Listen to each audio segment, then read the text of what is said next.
Amén, hermanos. Damos gracias a Dios en esta mañana. Vamos a tomar nuestras Biblias, hermanos, con nuestra mano derecha. Vamos a repetir nuestro pacto de compromiso con la palabra del Señor, hermanos, que dice: esta es mi Biblia. Soy todo lo que dice que soy. Tengo todo lo que tengo y puedo hacer todo lo que dice que puedo hacer. Hoy recibiré la palabra de Dios. Confieso que mi mente está abierta y mi corazón está receptivo. Nunca más seré igual. Estoy a punto de recibir la incorruptible, indestructible, siempre viva semilla de la palabra de Dios. Nunca más seré igual. Nunca, nunca, nunca.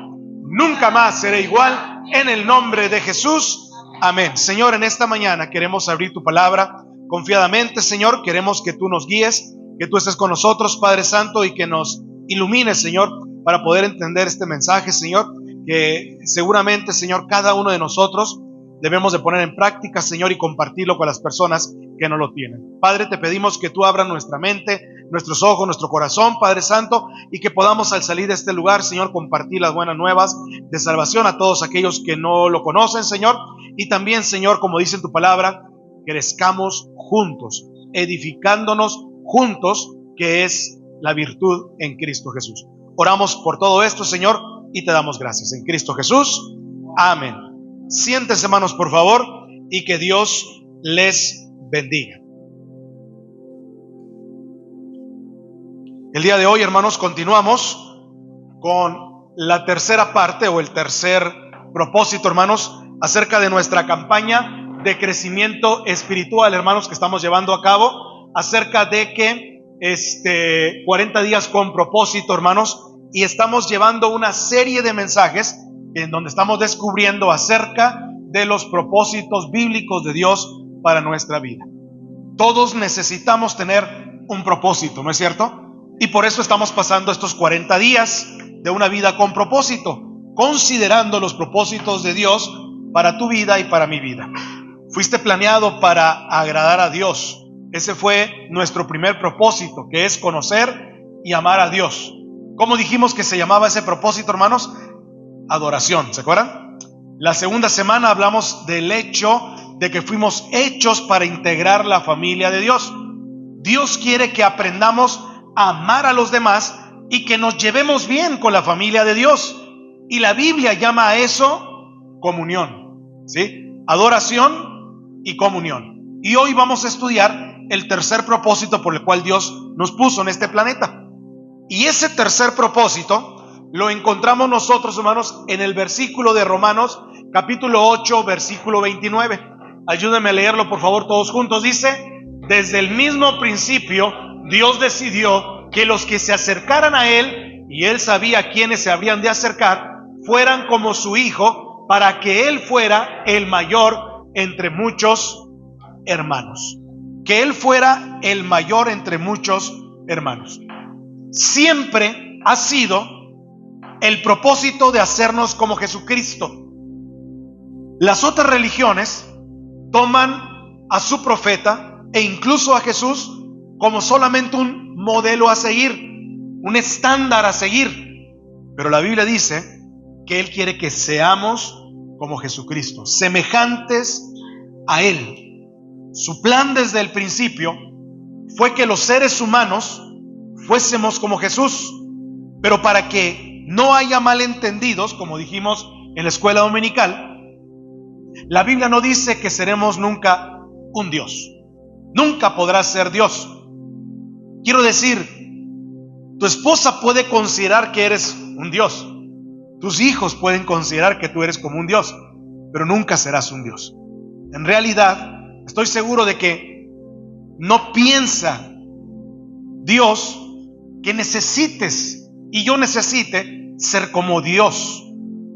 Pero Dios no quiere convertirte en un Dios. Quiere que seas consagrado.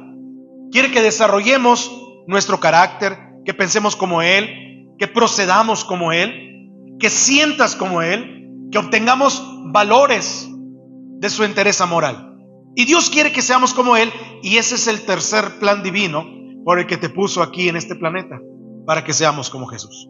Lean conmigo, por favor, el siguiente versículo que acabamos de leer en la lectura bíblica hace unos momentos, de Efesios 4:15, que dice, hermanos: Más bien, al vivir la verdad con amor, creceremos hasta ser en todo como aquel que es la cabeza, es decir, Cristo. La semana pasada dijimos que seremos conocidos que somos discípulos de Cristo si nos amamos los unos a los otros.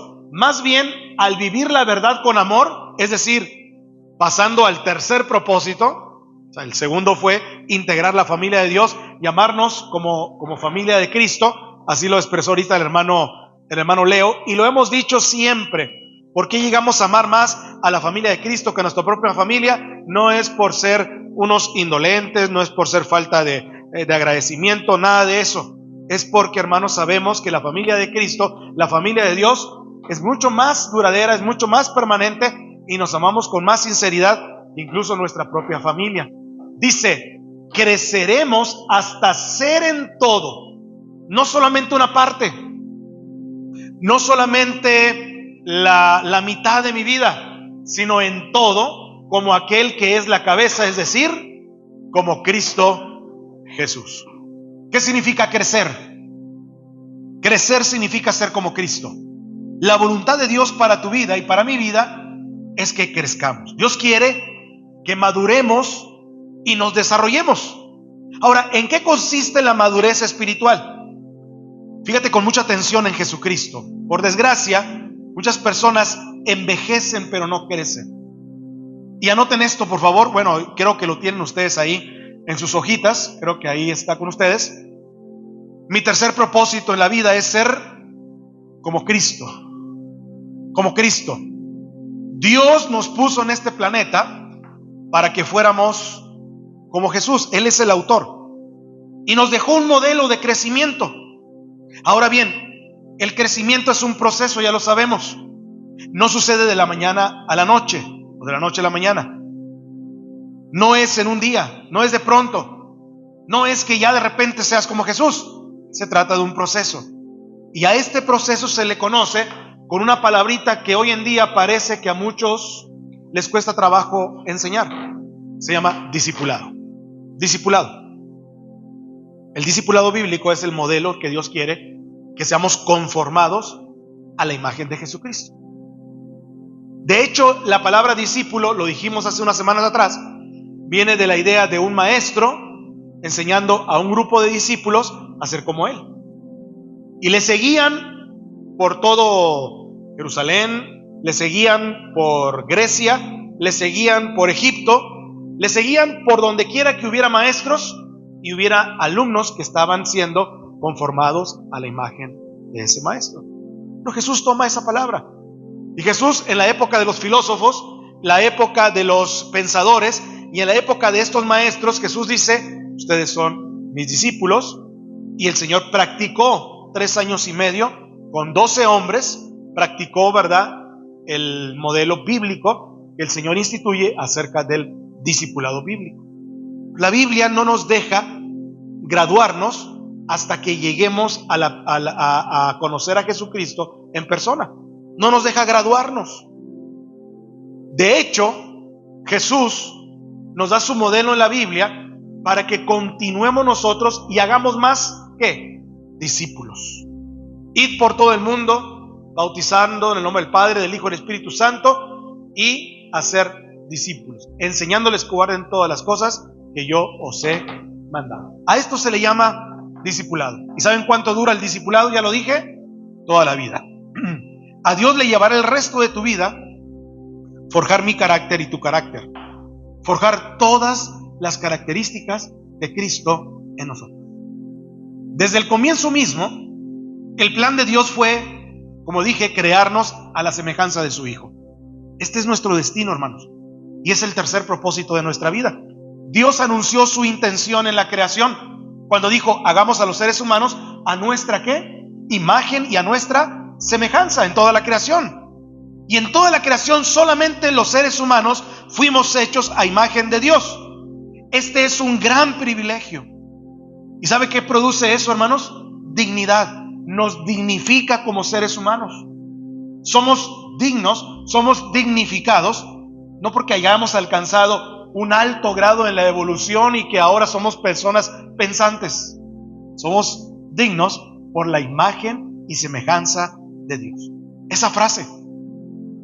Pero sabemos que incluye algunos aspectos. Por ejemplo, como Dios es un ser espiritual, también nosotros somos seres ¿qué? Espirituales.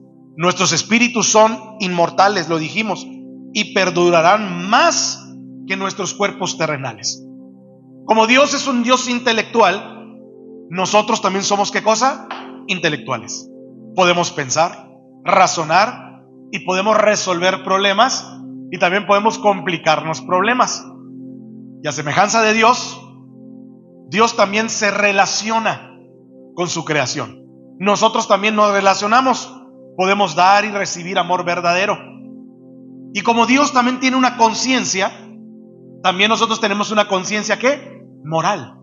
Y esa conciencia moral es la que nos podemos discernir entre el bien y el mal, y el cual nos hace responsables delante de Dios por nuestros actos. Entonces, dicho esto, hermano, la Biblia dice que en todas las personas, no solamente los creyentes, poseen una parte de la imagen de Dios. Por eso es que el asesinato y el aborto son malos. Pero esta imagen está incompleta, porque la imagen que Dios ha puesto en nuestras vidas, el pecado la dañó y la distorsionó. Por lo tanto, Dios envió a Jesús con la misión de restaurar nuestra imagen que perdimos delante de Dios. ¿A qué se parece la imagen y semejanza completa de Dios? ¿A qué se parece? Se parece a Jesucristo. La Biblia dice, hermanos, que Jesús es la exacta semejanza de Dios y es la imagen visible de un Dios ¿qué? Invisible, y es la fiel imagen de lo que Él es. Y a menudo la gente cita la frase de tal palo, tal qué, tal astilla, para referirse al parecido familiar. Cuando las personas ven a su hijo, a mi hijo, eso nos agrada, nos dice, se parece mucho a su mamá, se parece mucho a su papá. Y nos decimos, no, sí, se parece mucho a mí, se parece mucho a mi familia, a mi abuelo, a mi papá, etc. Pues Dios quiere también que sus hijos nos parezcamos a Él. Su palabra dice que fuimos creados para ser como Dios, verdaderamente justos y santos. Debemos de ser justos y santos porque Él es justo y Él es santo. Permítame expresar esto con más claridad. Dije que nunca llegaríamos a ser Dios, ni siquiera un Dios con D minúscula, porque esa es una mentira orgullosa de la tentación más antigua de Satanás. Satanás les prometió a Adán y a Eva que si seguían su consejo, serían como ¿qué? Como dioses. Y muchas religiones y filosofías hoy en día difunden esa mentira antigua de que somos divinos, de que poseemos un ser espiritual por dentro que llegaremos a ser como dioses. Manifestamos ese deseo cada vez que intentamos controlar nuestras circunstancias, nuestro futuro y a las personas que nos rodean. Pero como criaturas, nunca seremos como el Creador, porque somos creación nosotros. Dios no quiere que llegues a ser un Dios. Él quiere que seas piadoso, que tomes valores, las actitudes y el carácter propio de Jesús. La Biblia dice que adoptemos una manera enteramente de nuestra manera de vivir, una vida moldeada por Dios, una vida que, renovada desde adentro, se forme parte de la conducta de Dios, que reproduzca con toda precisión el carácter de Cristo en nosotros. Entonces, la meta final de Dios, para terminar con esta introducción para tu vida sobre la tierra, no es la comodidad tampoco, sino el desarrollo de nuestro carácter. Él quiere que crezcas espiritualmente y que lleguemos a ser como Cristo Jesús. Esto no significa que perdemos nuestra singularidad, por lo cual ciertamente no quiere destruirla. Ser semejante a Cristo, entonces, significa la transformación de nuestro carácter, no de tu personalidad. Dios quiere que desarrolles la clase de carácter que Cristo describe en las bienaventuranzas cuando se refiere al fruto del Espíritu, en el gran capítulo de Pablo sobre el amor y la lista de Pedro de las características de una vida provechosa y fructífera en Cristo Jesús. Cada vez que olvidamos que ese carácter es uno de los propósitos de Dios para nuestra vida, nuestras circunstancias nos hacen sentir frustrados. Y nos preguntamos, ¿por qué me sucede esto a mí? ¿Por qué estoy pasando por tantas dificultades? Una respuesta es que la vida está hecha para hacernos difíciles. Eso es lo que nos permite crecer. Y recuerda que la tierra aquí no es el cielo. La tierra aquí no es perfecta. Muchos cristianos interpretan mal la promesa de Jesús acerca de la vida abundante. Tendremos una vida abundante, como si eso quisiera decir una salud perfecta, un estilo de vida rodeado de comodidades, felicidad permanente, la plena realización de mis sueños y el alivio instantáneo de los problemas mediante la fe y la oración. En pocas palabras, esperan que la vida cristiana sea fácil y esperan el cielo aquí en la tierra. Y esa perspectiva egocéntrica trata a Dios como un genio de la lámpara maravillosa que simplemente existe para servirlos en su búsqueda egoísta de la realización personal. Pero Dios no es nuestro sirviente. Si pretendo que la vida debe ser fácil, pronto me decepcionaré muchísimo o viviré negando la realidad. No olvides nunca que la vida no gira en torno a mí ni a ti. Existes para los propósitos de Dios y no a la inversa. ¿Por qué habría de proporcionarte Dios el cielo y la tierra cuando Él ha hecho planes para darte algo mayor en la eternidad? Dios nos da nuestro tiempo sobre la tierra para edificar y fortalecer nuestro carácter, que llevaremos ¿a dónde? Hacia el cielo. Este día veremos 3 cosas que quizás no se les ocurrió que Dios puede usar para nuestro bien y nuestro carácter. Y leamos estas 3 cosas y veamos lo que la Biblia nos dice con respecto a ello. El primer versículo que tengo para ustedes está en Romanos 8:28. Ayúdenme a leerlo. Dice: ahora bien, sabemos que Dios dispone todas las cosas para el bien de quienes lo aman, los que han sido llamados de acuerdo con su propósito. Se fijan que ya desde el principio sabemos que Dios dispone todas las cosas. ¿Cuál es su propósito? Ya lo leímos. Recuerden el primer versículo, decía: Dios dispone todas las cosas para el bien, para que seamos como ¿quién? Como Jesús. Para que seamos nosotros como Jesús. Y yo me pregunto, ¿qué incluye eso? ¿Incluye todas las cosas? ¿Incluye entonces también las malas cosas? ¿Las cosas dolorosas? ¿Los errores que cometemos cuando pecamos? Y sí, así es. Todo eso incluye. Dios dispone todas las cosas para el bien de quienes lo aman. No dice que todas las cosas han de ser buenas, porque hay mucho mal en el mundo. Pero Dios usa todas las cosas para hacernos como Cristo. Dios quiere que crezcas. ¿Cuántos dicen amén? La meta de nuestro Padre Celestial es que maduremos y desarrollemos las características de Jesucristo. Lamentablemente millones de cristianos envejecen, pero nunca maduran, como dije hace unos momentos. Están atascados en una infancia espiritual perpetua. Permanecen en pañales y tienen zapatitos de lana porque nunca tuvieron la intención de crecer. El crecimiento espiritual no es automático, ya lo sabemos. Requiere compromiso intencional. Debemos desear crecer, decidir crecer, hacer un esfuerzo por crecer y persistir en el crecimiento. Por eso es que el discipulado es el proceso de convertirnos más semejantes a Cristo. Siempre empieza con una decisión. Jesús nos llama y nosotros respondemos. Recuerda cuando Jesús llamó a sus discípulos, le dijo a uno de ellos: ven y sé mi discípulo. Y se levantó Mateo y le siguió. Y cuando los primeros discípulos decidieron seguir a Jesús, no entendieron todo el alcance de su decisión, pero simplemente respondieron a la invitación del maestro. Y eso es lo único que se necesita para empezar: decidir convertirse en un discípulo. Y en este día pues estudiaremos 3 instrumentos que nosotros no pensábamos que Dios usa para operar en nuestra vida para ser como Cristo. Jesús tuvo problemas en el jardín de Getsemaní, fue sometido a la tentación en el desierto y sufrió blasfemia en la cruz del Calvario. Si hemos de crecer para ser como Jesucristo, Dios también nos permitirá pasar por las mismas experiencias una a la vez. El asunto es que estos problemas no nos ayudan automáticamente tampoco a crecer, porque tu corazón debe estar preparado. Porque si tu corazón no está preparado, en vez de perfeccionarte, estaremos resentidos con toda la vida y con todas las cosas.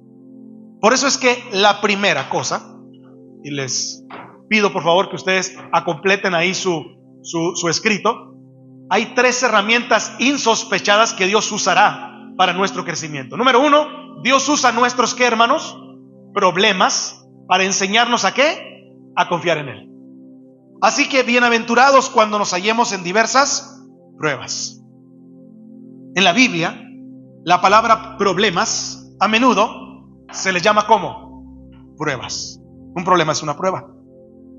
Y las pruebas, hermanos, son situaciones diseñadas por Dios para acercarnos a Él. Si lo quiere apuntar, anótelo. Las pruebas son situaciones diseñadas por Dios para acercarnos a Él. Dios usa las pruebas y las va a usar desde el principio hasta el final de los tiempos. Cuando el hermano Leonardo nos estaba enseñando y después yo vine a reafirmar la parte de las dispensaciones de la gracia, las dispensaciones de la Biblia, hay 3 elementos para que se cumpla una dispensación. ¿Se acuerda, hermano Leo? Hay 3 elementos fundamentales para una dispensación. ¿Cuál es la primera de ellas?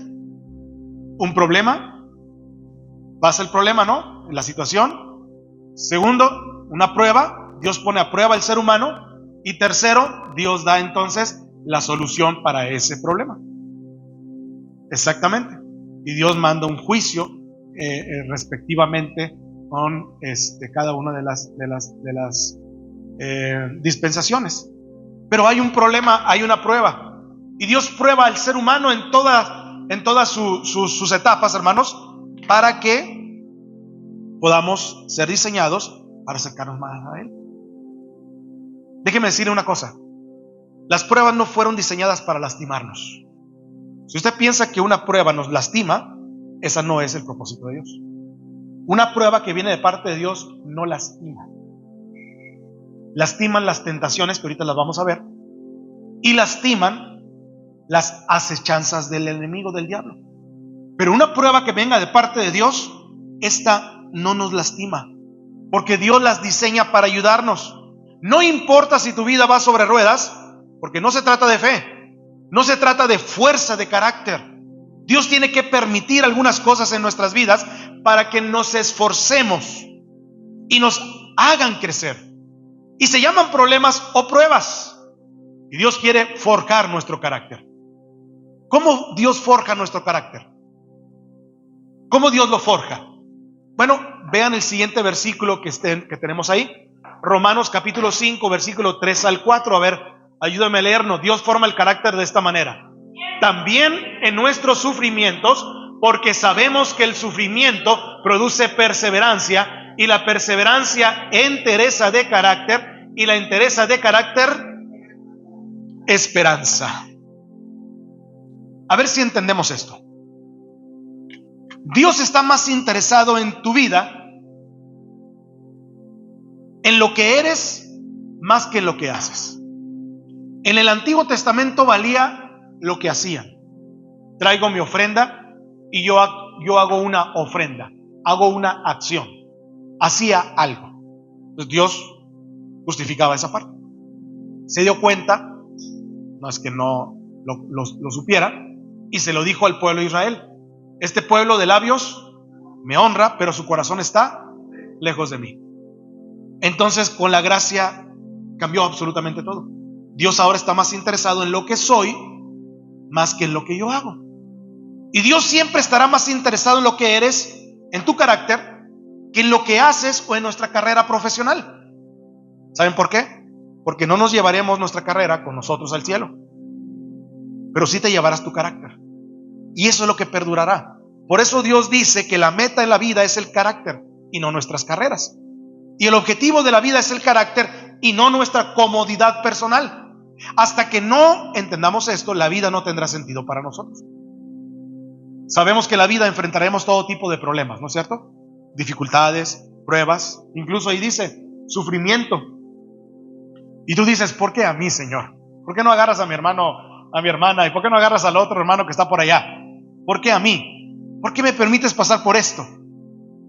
Como si tu vida debiera ser una vida de comodidades, y no lo es. Porque el objetivo de la vida no es nuestra comodidad.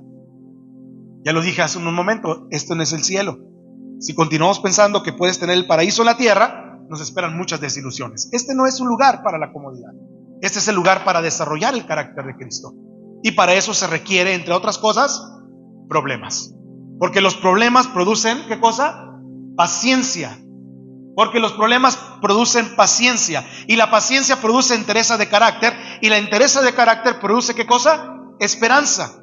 Entonces escriban esto en sus bosquejos, ahí en un espacio donde tengan ustedes. Todos los problemas tienen un propósito. Todos los problemas tienen un propósito de Dios. Todos los problemas tienen un propósito de Dios. ¿Sí? Absolutamente todos. Sin importar a qué obedecen, haya sido tú, otra persona, el diablo, no importa a qué o a quién se deban. Todos los problemas tienen un propósito de parte de Dios. ¿Y cuál es ese propósito? Ya lo dijimos: hacerme más como Jesucristo y forjar el carácter de Él en mi vida. Ahora déjenme decirles algo que ustedes ya conocen en la Biblia. Jesús ciertamente pasó por muchos sufrimientos y pruebas en su vida, pero lo peor fue la noche en que fue crucificado. Si ustedes recuerdan ese pasaje, Jesús sabía lo que tendría que enfrentar al día siguiente, y la intensidad de esa tribulación en su corazón era enorme. Él iba a cargar con el pecado del mundo, iba a padecer una horrible muerte de crucifixión, y la pregunta crucial era: ¿confiaría en Dios? ¿Confiaría en que Dios sabe lo que es lo mejor para su vida, aun cuando implicara una muerte extremadamente dolorosa? Con eso tenía que luchar. Por eso fíjense que fue a un lugar que en la Biblia se le llama el huerto del Getsemaní. Llevó a sus discípulos a un jardín. En realidad se trataba de un olivar, y bajo el peso de la carga del mundo les pidió que lo acompañaran mientras él oraba. Y fíjense lo que dice aquí. Dice la Biblia, ayúdame a leerlo, Marcos 14, dice: fueron a un lugar llamado Getsemaní, y Jesús les dijo a sus discípulos: siéntense aquí mientras yo oro. Y comenzó a sentir temor y tristeza. Está la angustia que me invade, que me siento morir, les dijo. Quédense aquí y vigilen. ¿Se fijan qué fue lo que sintió? Dos cosas que ustedes y yo también hemos sentido en la vida. ¿Qué sintió? Temor y tristeza. Temor y tristeza. Incluso Jesús necesitaba amigos cuando tenía problemas. Él era Dios y Él no necesita de la compañía de nosotros. Pero Él les dijo a sus discípulos: quédense aquí y vigilen. Les digo ahora que siento temor y tengo tristeza. Por eso necesitamos tener comunión. Por eso el segundo propósito es la comunión con mis hermanos en Cristo. No tenemos por qué atravesar solo los problemas de la vida. Aún Jesús necesitó amigos. Les pidió que se quedaran cerca mientras Él oraba. La tensión y la angustia lo embargaron, y dijo: es tal la angustia que me invade que me siento, ¿qué cosa? Morir. Este sufrimiento con mayúscula está atravesando un sufrimiento muy intenso en su vida. Se siente casi aplastado por lo que piensa que sucederá al día siguiente, lo que tendrá que sufrir. Y muchos de ustedes dirán: conozco cómo se debió sentir, porque ese sentimiento de que no se puede seguir viviendo un día más, yo también lo he sentido. Pero fíjense la respuesta de Jesús a los problemas en el siguiente versículo. Vean lo que dice el siguiente verso. Dice Marcos 14:36. Decía: Abba, Padre, todo es posible para ti. No me hagas beber este trago amargo, pero no sea lo que yo quiero, sino lo que quieras tú. Lo que quieras tú. La pregunta es: ¿cómo enfrentamos los problemas como Cristo? Los problemas no se producen tampoco automáticamente, y no producen, automáticamente los resultados que Dios quiere. Muchas personas se vuelven amargadas en vez de mejorar y crecer. Tú tienes que responder a la manera en que Jesús lo hubiera hecho.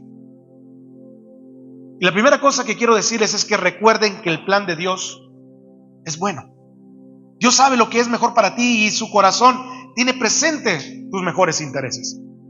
Dios le dijo a Jeremías: los planes que tengo para ti, Jeremías, son planes de prosperarte y no dañarte, planes para darte esperanza y un futuro que tú deseas. José, el soñador, entendió esta verdad cuando le dijo a sus hermanos que lo habían vendido como esclavo: ustedes pensaron en dañarme, pero Dios lo pensó para bien, porque ahora ustedes están viendo la prosperidad de la casa de Jacob, la casa de mi padre y la casa de Israel, que Dios los trajo hasta Egipto para tener esta bendición. Dios lo metió en problemas. Y pudo haber llamado a los derechos humanos y lo que ustedes quieran. Pero Dios tiene un plan perfecto para su vida. Ezequías se hizo eco del mismo sentimiento al referirse a su enfermedad mortal. Cuando Dios lo sanó, dijo: fue por mi propio bien que yo pase por este tiempo tan difícil. Ezequías, siempre que Dios te diga no a tu pedido, recordemos que Dios está haciendo lo mejor para nosotros. Nos entrena para vivir para Él de la mejor manera y de la manera más santa que podamos hacer. Es vital que nos concentremos en el plan de Dios, hermanos. Dios, ¿tienes un plan para mi vida? Así como lo hiciste con Moisés, lo hiciste con José, lo hiciste con varios de tus discípulos. ¿Tienes un plan para mi vida? No nos centremos en el dolor o en nuestros problemas. Así como Jesús soportó el dolor en la cruz y se nos insta a seguir su ejemplo, Pablo dice: mantengamos firmes y fijos los ojos en Jesús, quien es el autor y el consumador de la fe, quien estuvo dispuesto a morir en la cruz porque sabía el gozo que tendría después. Un hombre llamado Corrie ten Boom, que estuvo recluido y sufriendo en un campo de concentración nazi, explicó el poder del pensamiento concentrado. Dice: si miras al mundo te aflijarás. Si miras tu interior te vas a deprimir.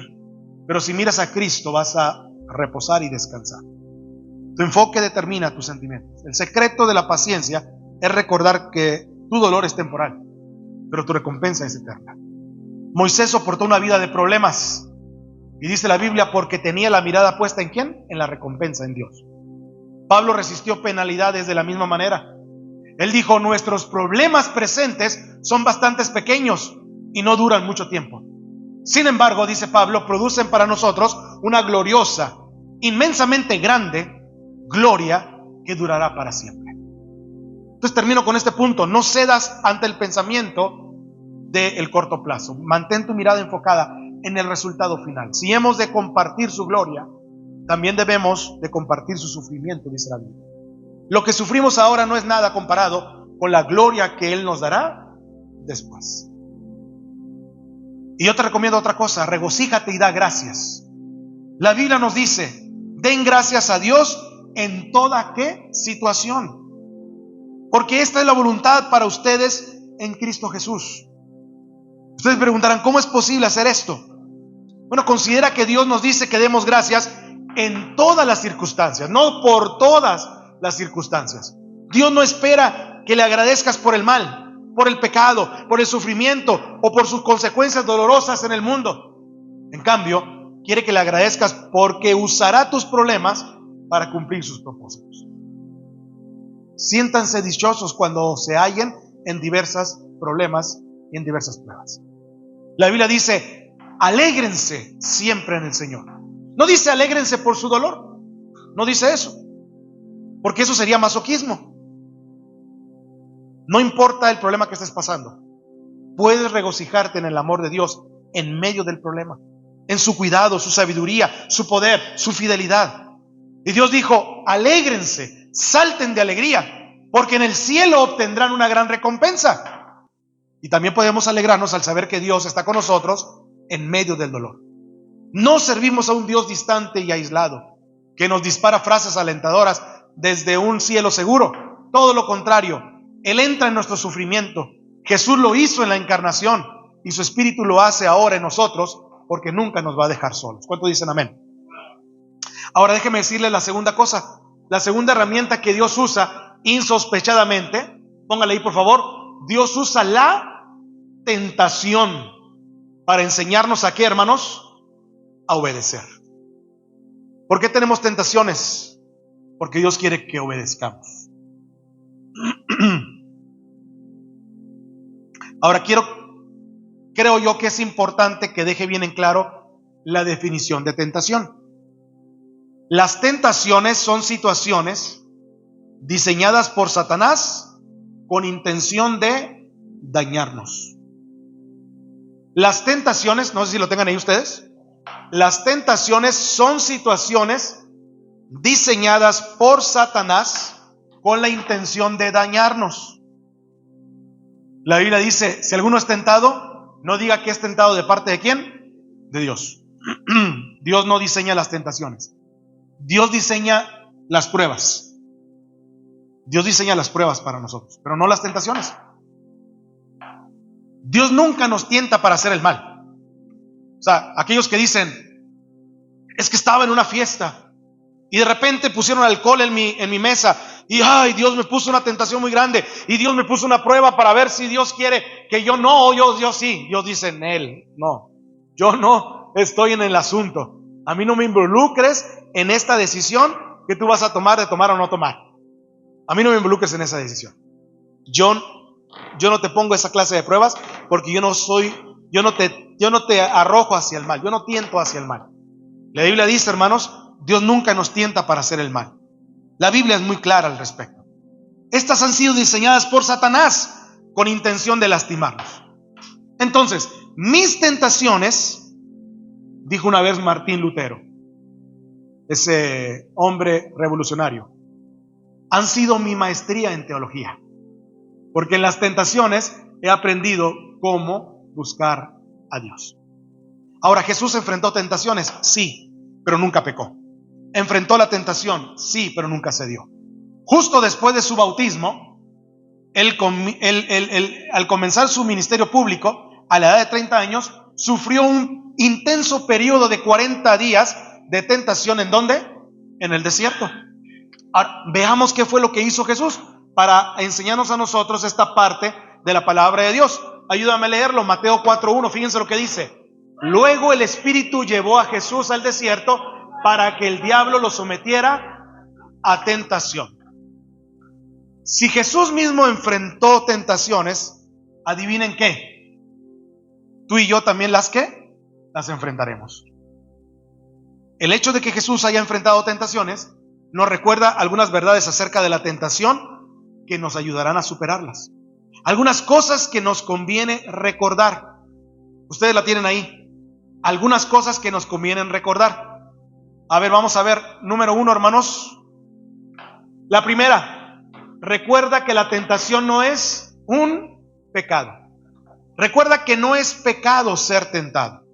Ser tentado no se considera un pecado porque Jesús nunca pecó y fue tentado también. Ser tentado no es un pecado. Martín Lutero decía también, ustedes no pueden impedir que los pájaros vuelen encima de su cabeza, pero pueden impedir que hagan nido sobre ella. Entonces, ser tentado no es pecado. Ceder a la tentación ya es pecado, pero ser tentado no. Segundo lugar, ahorita vamos a hablar acerca de estas cosas. Número 2, recuerda que todos somos tentados de la misma manera. Todos somos tentados de la misma manera. La Biblia dice que todos somos tentados con el mismo modelo en común. Una de las maneras en que Satanás intenta engañarnos es hacernos sentir que nuestra tentación es única y es peor que la de todos los demás. Mi tentación no se parece a ninguna. Yo por eso sufro y caigo y tengo esto y soy muy malo. Tengo esta tremenda tentación. He pensado en esto, en esta tentación. Nadie en la historia de la humanidad ha pasado por esto. Pero déjame decirte que no eres un caso singular. Tu tentación es igual a la de cualquier otro, porque la verdad es que todos enfrentamos las mismas tentaciones. Todos somos iguales. Y si la tentación que sufres te atemoriza y sientes que nunca nadie la enfrentó algo similar, déjame decirte que todos nos enfrentamos cada día a lo mismo. Y Dios nos puede ayudar a vencer estas también tentaciones. No quiere decir que todos somos tentados con la misma tentación todos los días. Eso es diferente. Lo que para mí es una tentación, quizás para el hermano Alejo no es una tentación. Pero el diablo viene y dice, a ver, voy a ver si esta tentación a él lo va a hacer caer. Y viene y lo trata de tentar. Y Satanás sabe que hay tentaciones que no vamos a ceder de primera instancia. Dirían por allá en mi pueblo, Satanás sabe cuál es nuestra pata de palo, ¿no es cierto? Por la cual cojeamos todos. Así dirían en mi pueblo. Satanás sabe muy bien. No, a este no le pongas, le dice a los demonios, no le pongas este dinero porque no se lo va a robar. A este no se lo pongas. Él es muy honesto para robarse ese dinero. A él mejor ponle el chisme. Mira, a él sí se le suelta la lengua. A él ponle el chisme, mira, inmediatamente va a encender eso. Pero dinero no le pongas a un ladito. No se lo pongas. Y el diablo viene, a ver, vamos a ver si el dinero. No, sí es cierto, no se lo agarró el dinero ni se lo quedó, ¿verdad? Pero el chisme, suéltale un chisme, verás, de un hermanito, y vas a ver cómo todo el pueblo lo va a saber inmediatamente por boca de él o de ella.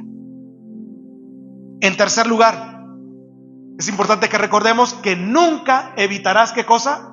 Las tentaciones. No va a haber un momento en nuestra vida que evitemos las tentaciones. Nunca llegarás al punto en tu vida donde seas espiritual y tan viejo que nada te tiente. Seremos tentados durante toda nuestra vida.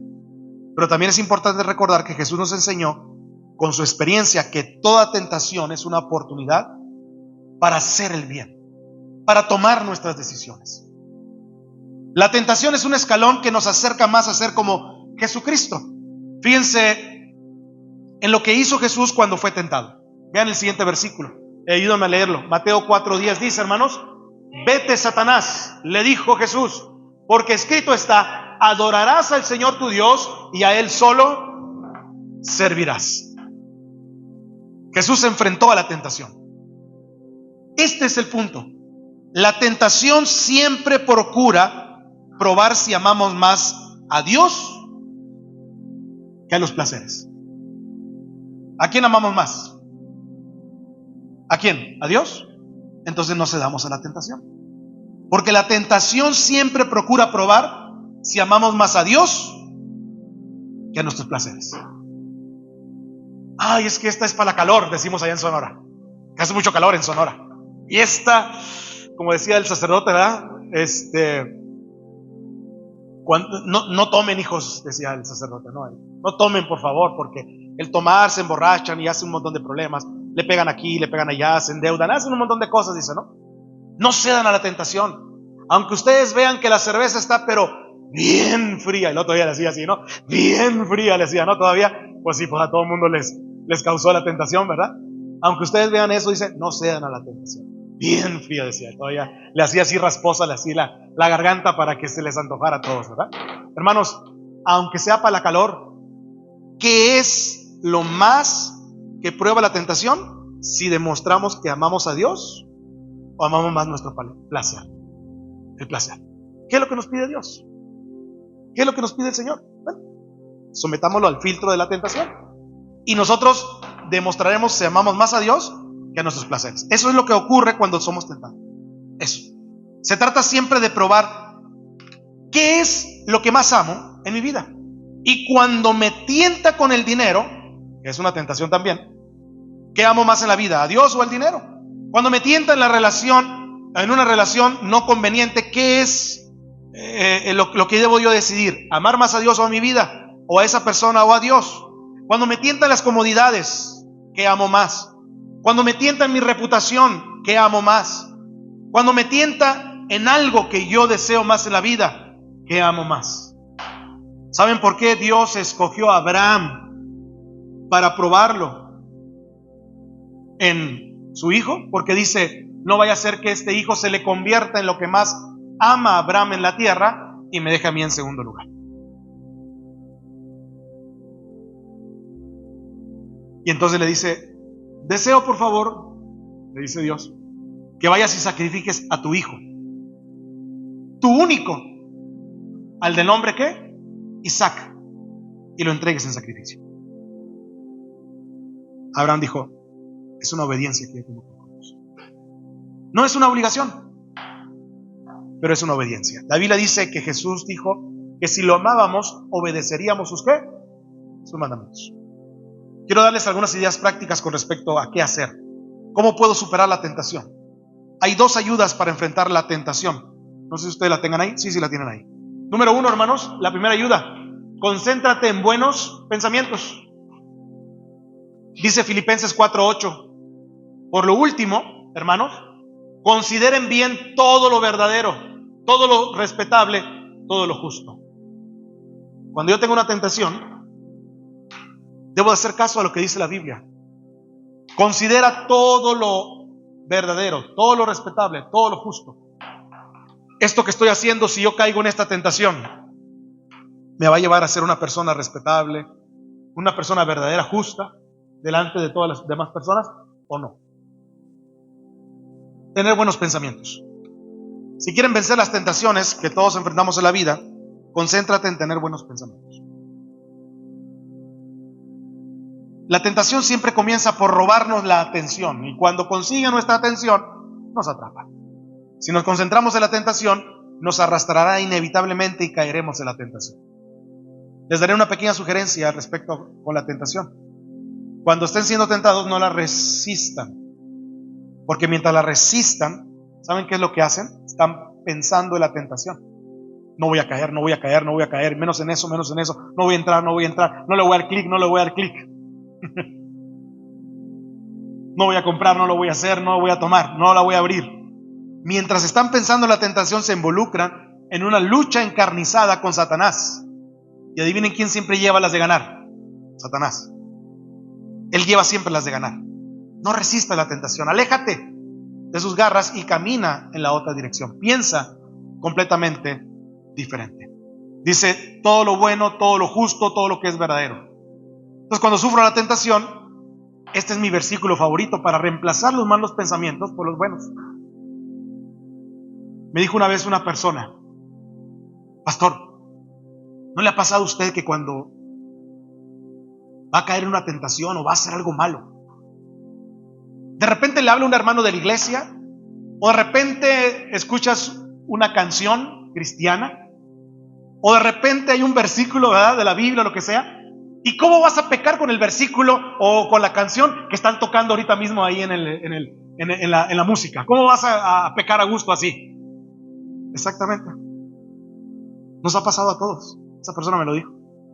Exactamente. Cuando estás en la tentación, cuando tratas de hacer algo, cuando tienes pensamientos malos, cuando piensas que vas a hacer algo, inmediatamente le quieres picar esa página, o inmediatamente quieres hacer eso y ¡pum, pum, pum! Me entra un WhatsApp de alguien, un hermano.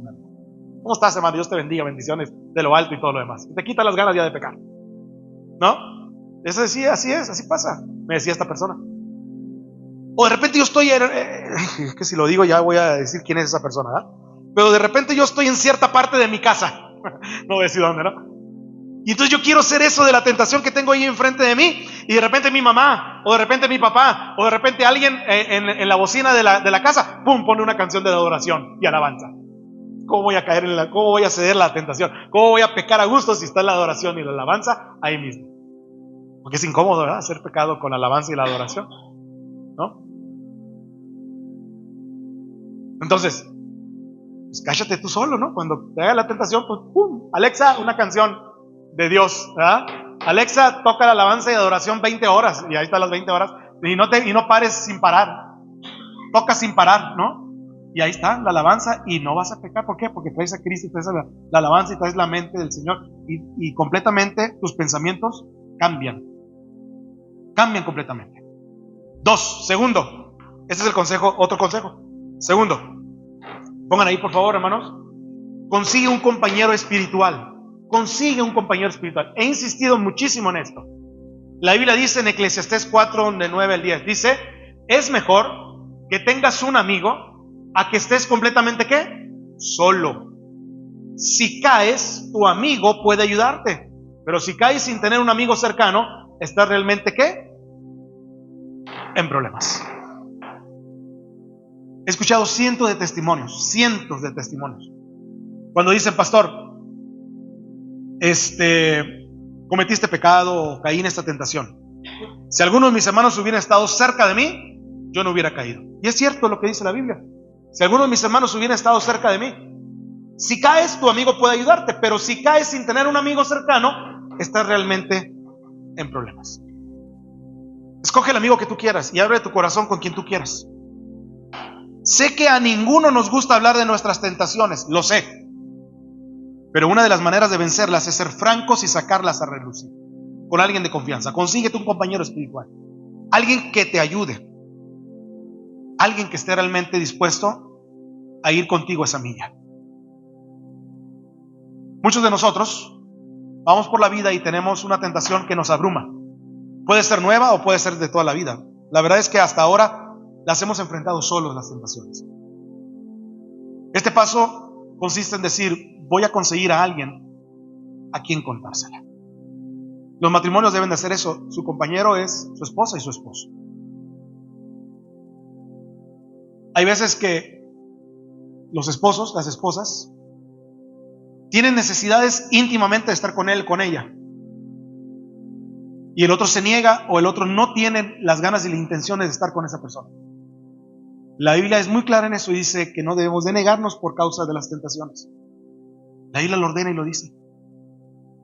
Es como si te dijera, ayúdame porque si no es contigo, la tentación va a crecer y voy a caer en tentación de pornografía, de ver personas que no tengo que ver, de buscar personas que no tengo que buscar, etcétera, etcétera. Aunque no lo sientas, aunque no lo tengas ganas, aunque no estés en tus 5 sentidos en ese momento, en ese propósito, la Biblia dice, no deben de negarse unos a otros. Y es un tema sumamente importante que hablar en pareja, en familia. ¿Por qué? Porque por eso vienen las tentaciones y por eso vienen 2 adulterios. La Biblia dice que nosotros debemos de enfrentar la tentación acompañados. Necesitas dar ese paso. Necesito a alguien que me ayude a vencer la tentación. Y para comenzar a liberarte de esa tentación en tu vida, por eso es que Dios nos dice que debemos de tener una iglesia, una familia espiritual, hermanos en Cristo.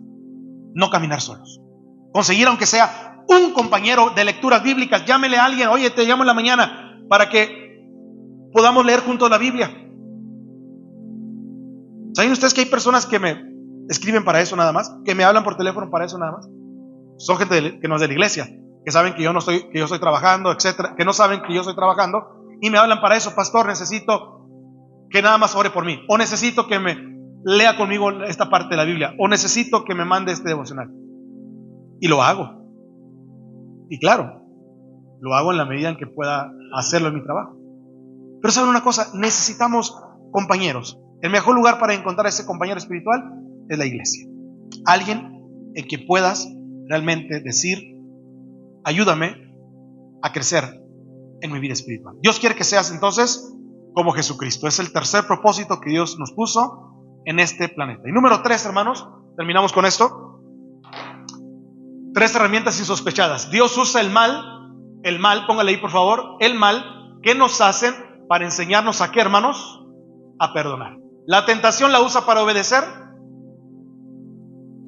El mal lo usa para que perdonemos.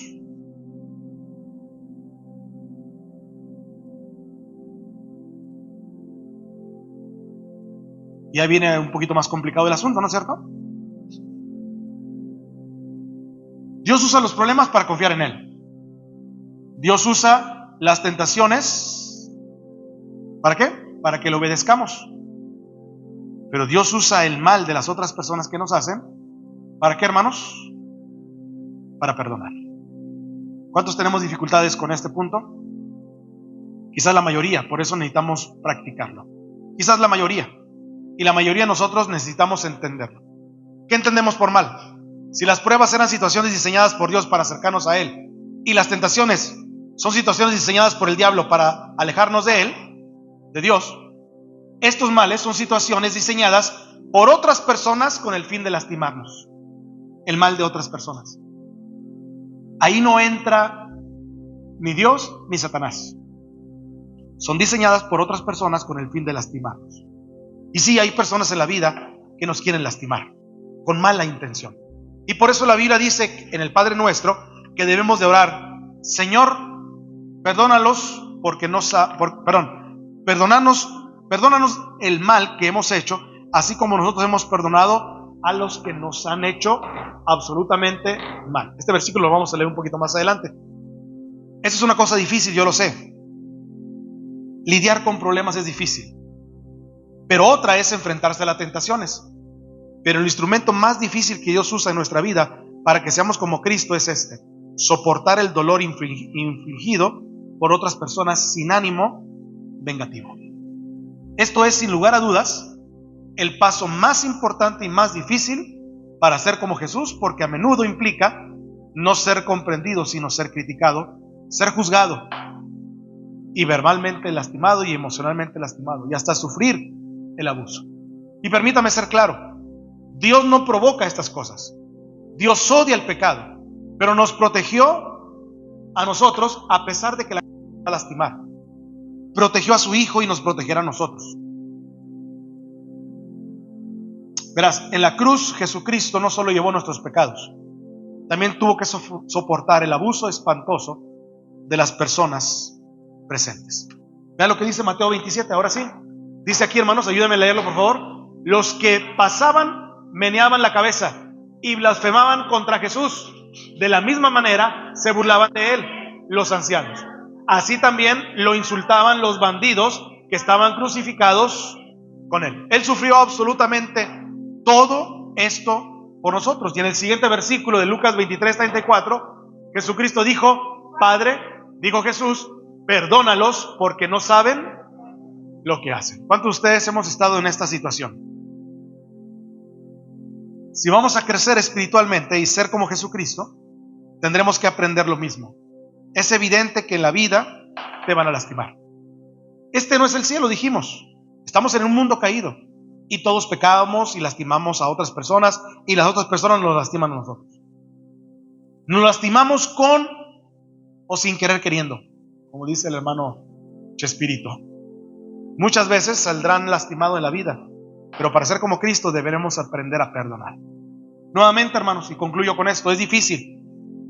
Así que nuevamente les daré dos consejos. Primero, apúntelo ahí por favor. Primero, recuerda que Dios me ha perdonado. ¿Por qué debo perdonar? Porque Dios me ha perdonado. Tan sencillo como eso. Es una reciprocidad. Perdona nuestras deudas como también nosotros perdonamos a nuestros deudores. Pero aparte dice la Biblia en Efesios 4:32. Ayúdenme a leerlo. Dice: y perdónense mutuamente, así como Dios los perdonó a ustedes en Cristo. Dios nunca te pedirá que perdones a nadie más de lo que Él ya te ha perdonado. Nunca. Nunca. Esto no lo puedo perdonar porque me hiciste, me heriste. Que Dios te perdone porque yo no puedo. ¿Cuántos han dicho eso en su vida? Déjame decirte, sí, lo hemos dicho, alguna vez lo hemos dicho. Dios te perdone porque yo no puedo perdonarte. Dios nunca te pedirá que perdones a nadie más de lo que Él ya te ha perdonado. Y dos, segundo consejo, aquí está. Recuerda que Dios tiene, ¿qué cosa? El dominio. Dios tiene el dominio. Vean lo que dice Génesis 50:20. Dice, hermanos, es verdad que ustedes pensaron hacerme mal, dijo José. Ayúdenme. Pero Dios transformó ese mal en bien para lograr lo que hoy estamos viendo: salvar la vida de mucha gente. Salvar la vida de mucha gente. Así que, hermanos,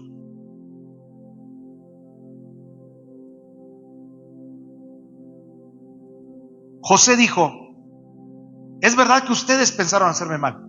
La gente los piensa hacer mal. Subraya la frase que dice: salvar la vida de mucha gente. El propósito de hacerme mal y de llevarme a este lugar es para salvar la vida de mucha gente. Eso, hermanos, es madurez espiritual. Dios usa los problemas para enseñarnos a confiar en Él. Resumo. Dios usa la tentación para enseñarnos a obedecerlo. Y Dios usa el mal que nos hacen las otras personas para enseñarnos a perdonarnos. Porque si no podemos ser como Jesús, si no aprendemos a confiar, a obedecer y a perdonar, entonces no podemos nosotros decirnos que somos hijos de Dios. ¿Por qué no oramos? Y le pedimos al Señor esta semana que nos enseñe a ser más como Jesús. Estoy absolutamente convencido de que Dios, los problemas que ustedes están pasando ahorita y yo también, es para hacernos más semejantes a Cristo. Es más semejantes a Cristo Jesús. Por eso, cualquier problema que ustedes me pidan orar es para hacernos semejantes a Él. Ustedes clasifíquenlos, lo que están pasando ahorita. ¿Es una prueba de parte de Dios? ¿Es una tentación de parte del diablo? ¿O son problemas o son situaciones diseñadas por terceras personas para lastimarme y hacerme daño? Pastor, pero tengo la policía detrás de mí, o tengo esto detrás de mí, o tengo a otros detrás de mí, tengo el casero detrás de mí. Absolutamente estoy convencido de que Dios quiere formar nuestro carácter, que nos centremos en Él. Saben, el más grande testimonio que puedes dar en la vida es cómo te conduces frente a los problemas y al dolor. ¿Cómo respondes cuando otros te lastiman? ¿Responde como Jesús lo hizo? Y de lo segundo que estoy convencido es de que más nos asemejamos más a Cristo cuando sufrimos para salvar a otros. ¿A quién necesitas perdonar? Es el versículo que tenemos que memorizar nosotros constantemente. Por eso es que el Señor nos dice, Romanos 8:17, dice, nosotros, ayúdenme, pasamos exactamente por lo mismo que atraviesa Cristo. Si pasamos por tiempos difíciles con Él, entonces seguramente pasaremos por los tiempos buenos con Él también. Nos ponemos de pie y oramos al Señor. Esto es lo que nos pide el Señor, que la actitud de ustedes debe ser como la de Cristo Jesús, siempre como la de Cristo Jesús. Padre, te damos gracias. La vida adquiere mucho más sentido cuando me doy cuenta de que no es cuestión de mi carrera, de mi comodidad, sino que lo que le importa, Señor, es el carácter que estoy forjando y ser más como Jesús. Ayúdanos a usar la vida para el propósito que nos diste. Ayúdame a confiar más en ti. Ayúdame a depender más de ti. Ayúdame que cuando haya una prueba que claramente tú me estás poniendo, Señor, yo pueda darte la honra y la gloria al confiar más en ti. Ayúdame que cuando sea una tentación diseñada por Satanás para hacerme daño, que yo pueda obedecerte antes que cualquier placer de este mundo. Ponerte en primer lugar a ti en amor antes que cualquier otra cosa o persona incluso en el mundo. Y tercero, que el mal que me hacen las otras personas me ayuda para poderlos perdonar. Perdonar no significa que esa persona tenga que volver a ser otra vez de toda mi confianza. Eso no nos pide el Señor. El Señor nos pide que nosotros perdonemos y que olvidemos ese asunto y lo dejemos en manos de Dios. Pero Él no espera que nosotros mañana podamos volver otra vez a confiar, etcétera, y como si nada hubiera pasado. No. Eso requiere tiempo. Y a veces mucho tiempo recuperar la confianza en otra persona que nos ha lastimado.